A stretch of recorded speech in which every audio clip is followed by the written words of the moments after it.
The Rams seem to have like a really good core three specialists. Is there anything you prepare for differently, kicker to kicker, punter to punter? Well, sure. Everybody's a little different. Ethan's been doing punts and kickoffs recently. They started the season with Josh kicking off. Harrison kicked off 3 balls this week and 1 the week before. So they all have their little kind of tendencies, what they're best at. So you got to see kind of where it's landing, how's he getting it there, where's he starting. It's different from kick and punt, obviously.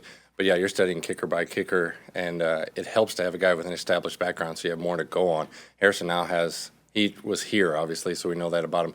But he has 3 NFL kicks, so that's the only thing I can really show the guys outside of our own stuff. So it's nice when you play a guy like Ethan who's been punting there for several years and you're kind of ready for what he's got. Go back and look at your own stuff, Harrison? I got that locked in. But, yeah, I know it. I know his strengths for sure. Do you think he's going to hold it against you guys that you guys took the cart while he had to walk back and do the rookie walk all summer? I hope so. Whatever you can use as motivation, go ahead. But all the rookies around here, as you know, walk to and from. Speaking of rookies, how would you assess where Etienne is 2/3 of the way through? I think he's progressed quite a bit as a catcher. So he's really confident fielding the ball. That's a testament to what he's done work-wise. He was out there, he was catching after practice today. We had a kind of a medium-style practice today, and he took the extra time. He got the equipment guys back out there, said, I need my catches because he was working on something else kind of thing. So he's been very into it, and the improvement has shown. He's developing as a runner as well, but really impressed with how secure he's been with the ball recently on his catches. What do you think about the Rams special teams? Do we need to keep an eye on?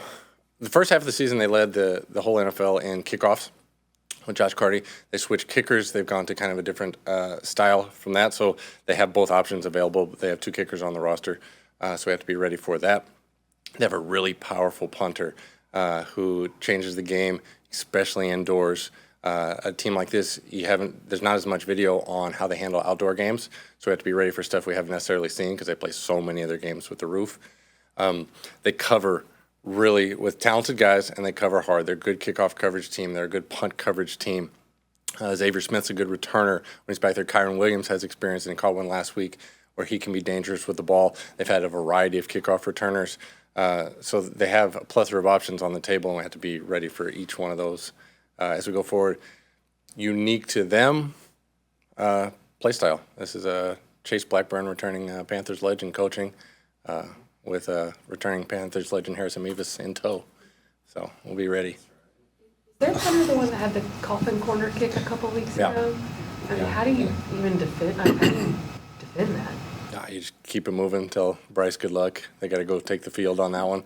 There's nothing you can do about that. Same as the ball that Sam hit in San Francisco that bounced and went sideways out of bounds. You have to let that ball go because you have to play the odds on it. If it goes out of bounds, it goes out of bounds. Bam Martin-Scott, his role up until this previous game was purely special teams, and then he got in there. What is it about him as a tackler, maybe as like an energy guy on special teams that you think can translate to defense? He's also played defense his whole life, and he played defense here in the preseason and practices his defense every day. So it wasn't just out of nowhere that he was out there, but plays with extreme passion, speed, and intensity, and when it was time to go. You can always tell them to slow down if they're going too fast. It's hard to tell guys to speed up, and Bam plays with speed.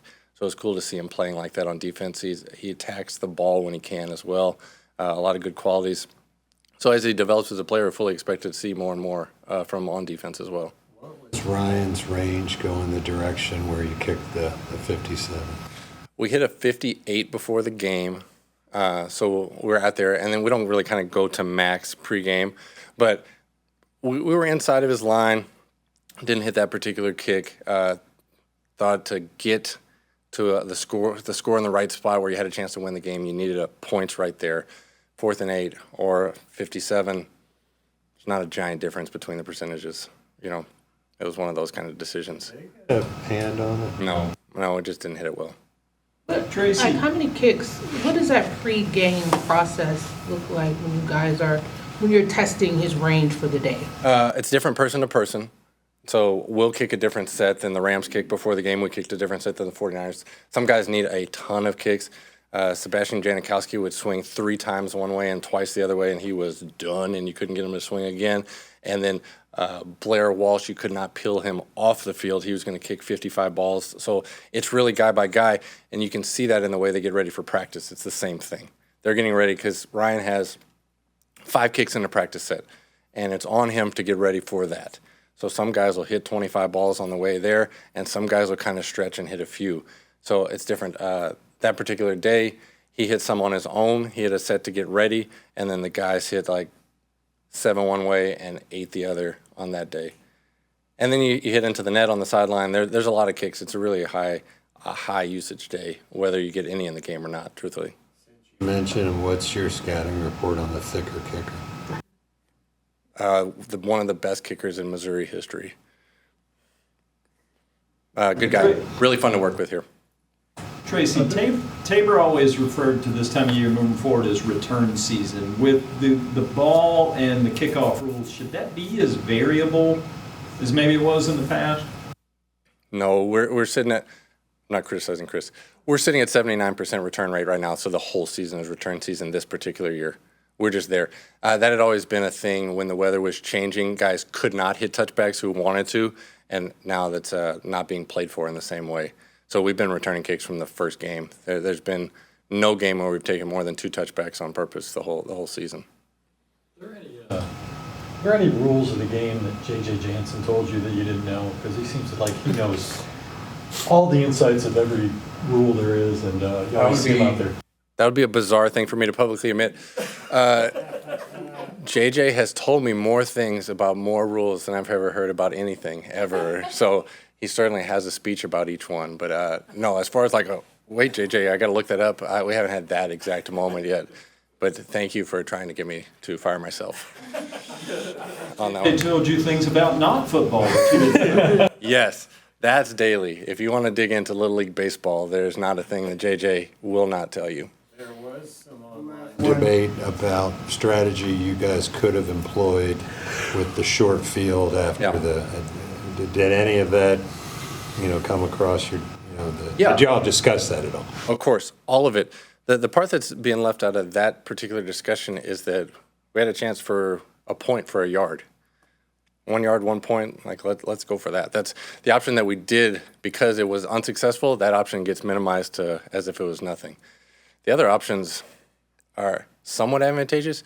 We covered that same kick right after the one you're talking about and stopped him on the 30, so you're talking about a 5-yard difference from the automatic 25. It became kind of not a big deal. The chances of recovering your own onside kick are so low that's been suggested, just go kick an onside because you're not giving up that much. Well, we are giving up 20 yards, and the chance of getting your onside, we're 1 for 3 this year, but not many teams are, that kind of thing. So at the time, we were behind on points and trying to get points. A yard for a point is a deal you take most of the time.